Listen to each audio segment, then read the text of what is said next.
welcome to the Instance Riser YouTube channel. My name is Matthew, and I would like to share with you about anything that is to do with worship.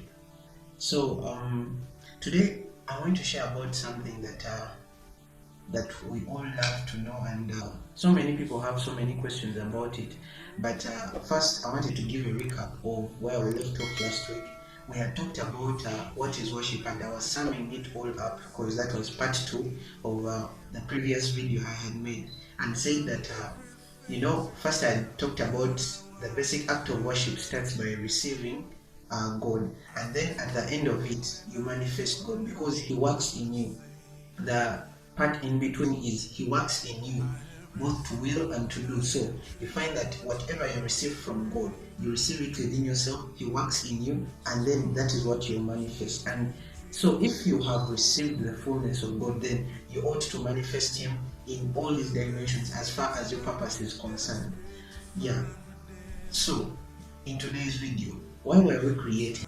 Many people, actually even in the church, you'll find that someone will be like, since they have a talent of singing, they have a gift, they're like, I think I was created to sing, to preach the gospel through music and all that. Another will be like, probably I'm gifted in administration, so probably that's where I'm supposed to be. God created me for this particular reason. Others will be like, taking care of orphans, so many things, So we want to find out from scripture what really is the purpose for why we were created. And to find the purpose for why we were created, we need to go back to the very beginning in Genesis 1 and find out what was God's original idea of why we were created. Genesis 1:26, and God said, "Let us make man in our image, after our likeness, and let them have dominion over the fish of the sea, and over the fowl of the air, and over the cattle, and over all the earth, and over every creeping thing that creepeth upon the earth." In this verse, I want to point out a few words for us to consider. He said, "Let us make man in our image, after our likeness." It wasn't talking about just because God, let's say, has hands, let us also make man with hands. Let us, since we have hair, let us also make man with hair. It was talking about something deeper, and that deeper thing is He was trying to draw a pattern out of Himself from which to create man. Let me put it this way: the blueprint that God used while creating man is actually Himself, not just the outward appearance and the outward expression, but everything from the inside out. The very pattern of how God is the very pattern that He used while He was creating man. And so in 27 it says, "So God created man in His own image. In the image of God created He him, male and female created He them." So now you find that both men and women were created at the same time. And if you're to look up those words, make and create, make in 26 and 27 talking about create. Make is to mean fashion, is just to mean mold. It is something like building or molding something. And then create is it's like drawing something out. If I am to create this man and I am to mold them, I'm going to draw the pattern out of myself. One pattern we could draw from this is God is king, God is the ruler. So He created man in such a way that He is a ruler over all creation, because He actually says it in 26 that let them have dominion over the fish of the sea, over the fowl of the air, and over the cattle, and over all the earth, and over every creeping thing that creepeth upon the earth. So does it mean that we're created to rule upon the earth? I would say that it is closer to the definition of why we were created. It is not it, but it is closer. If you to fast forward to Genesis 2:7, this is what God says: "And the Lord God formed man of the dust of the ground, and breathed into his nostrils the breath of life, and man became a living soul." Still, if you to look up the word form, it isn't quite saying that you're creating something out of nothing. The original meaning of the word could mean like to enclose or to bind. So in verse 1, in Genesis 1, it talks about God creating and then making the man, that is the spirit. And then in chapter 2, it talks about him forming the man, which is giving him the body.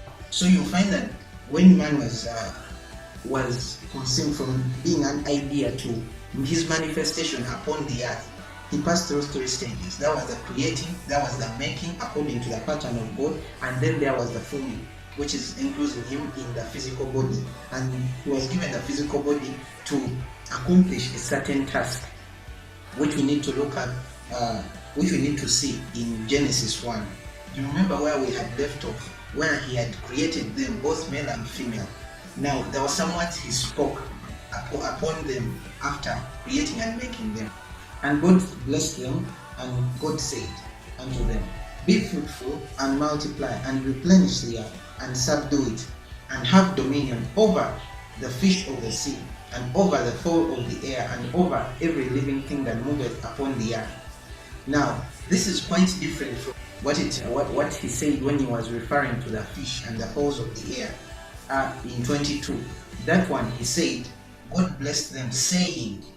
Here in 28, he says, God blessed them and God said. So, if we're to finish 22, it says, and God blessed them, saying, his blessing was in saying, Be fruitful and multiply and fill the waters of the earth, and let the fowl multiply in the earth. But for the male and female, he said, and God blessed them, and God said unto them, Be fruitful and multiply and replenish the earth and subdue it. So, I believe the blessing is, that is the purpose God gave us. In that, in 22, the blessing of the fowl and the fish was in being fruitful and multiplying. But for the human being, he blessed them. And then according to that blessing, he said, now that blessing, that purpose that I have given you, is what you ought to be fruitful in, is what you ought to multiply in and have dominion over all the other creatures. Isaiah 44:2 says, Thus saith the Lord, that made thee and formed thee from the womb. So you find that first you were made and then formed. So he made you and then formed you in your mother's womb. And he speaks of the same to Jeremiah in Jeremiah 1:5. And he says, Before I formed you in the womb, I knew you. Before you were born, I sanctified you.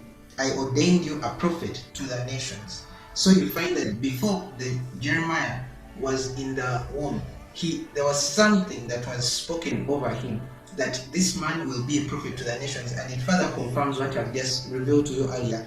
First, man was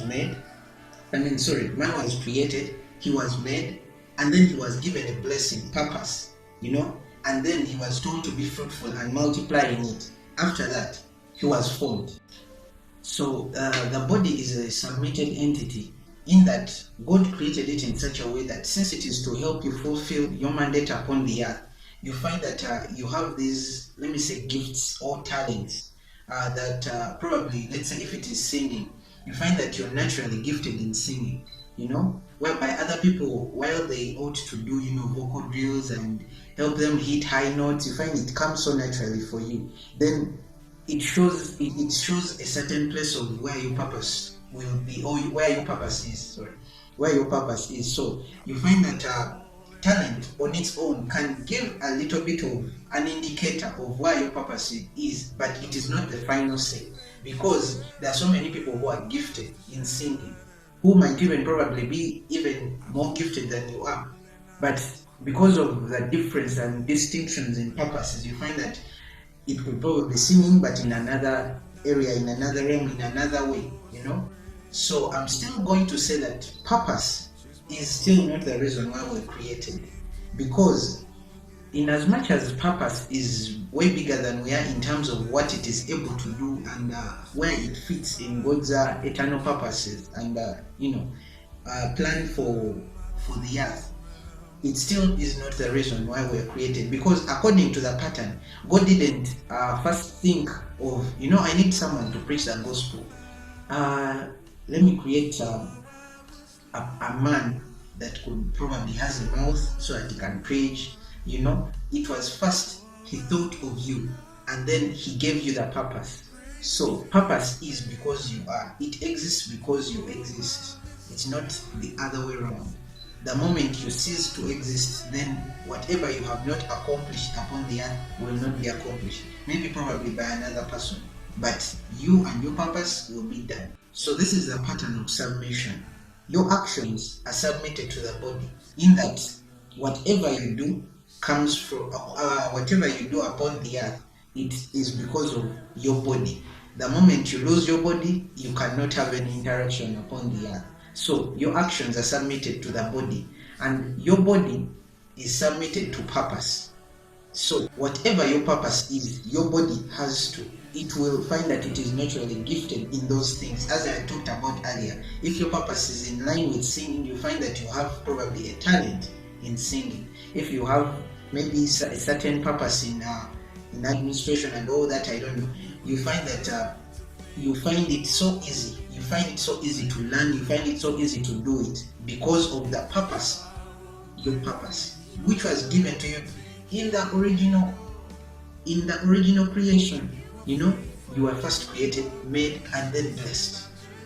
Before we thought about giving you a body, before God thought about giving you a body, first He blessed you, and then He gave you the body to help you fulfill that mandate. So the body is submitted to purpose, but we are not submitted to purpose. We are submitted to God, because it is God who defines where our purpose lies.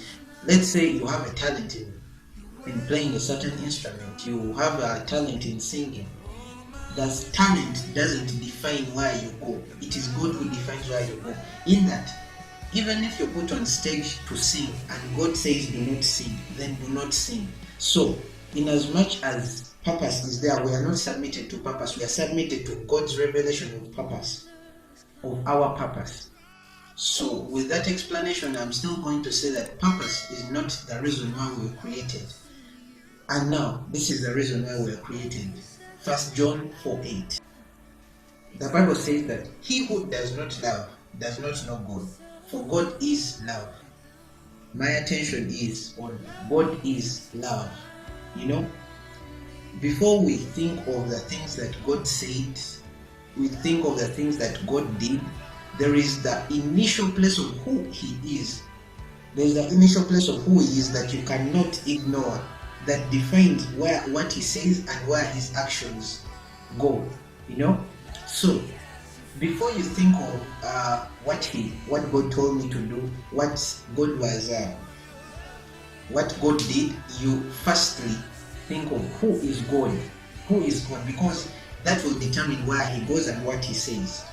God is love, and I've said it here before that love isn't love except it is expressed, and love made God think of you.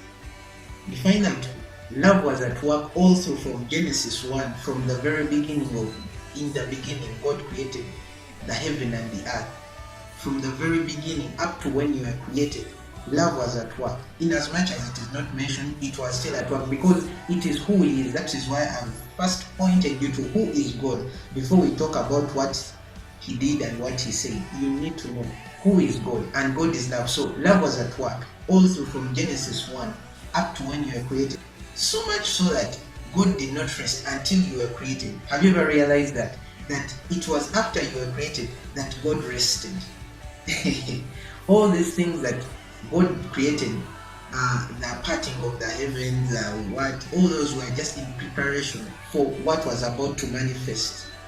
You find that after every day, after the night and day, He would say, it is good, it is good, it is good. And then after creating the man, He said, it is very good.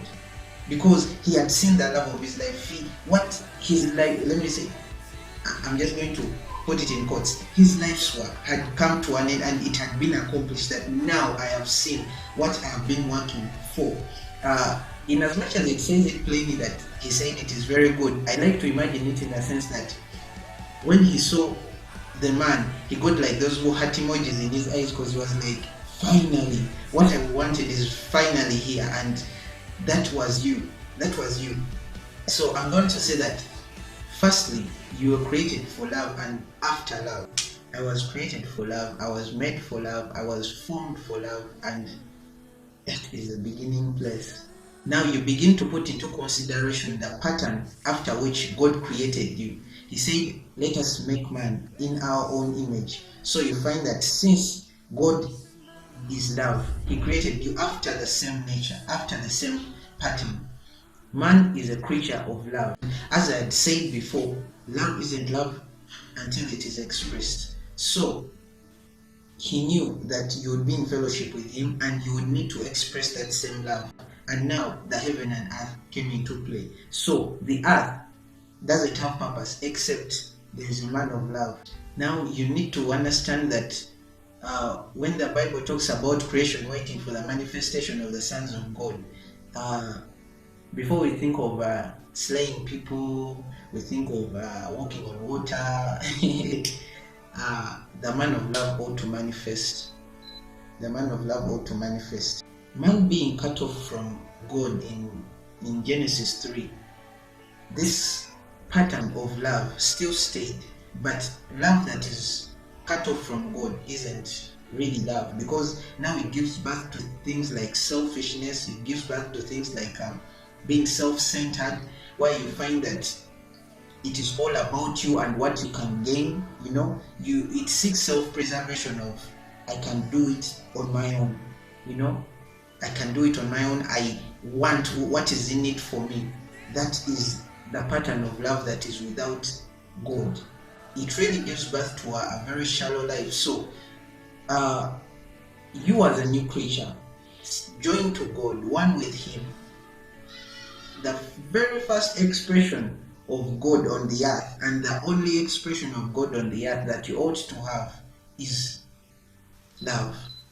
Your purpose is submitted to God, and since God is love, your purpose is fully expressed in the love of God, or your purpose is expressed through the love of God. Love instructs your expression of purpose. It doesn't matter, even if you knew your purpose from the time you were born, unless you have love to guide that expression, you're still going to live a very self-centered life and a very shallow life. I doubt you'll even be able to fulfill that purpose to its fullness the way you want it to be.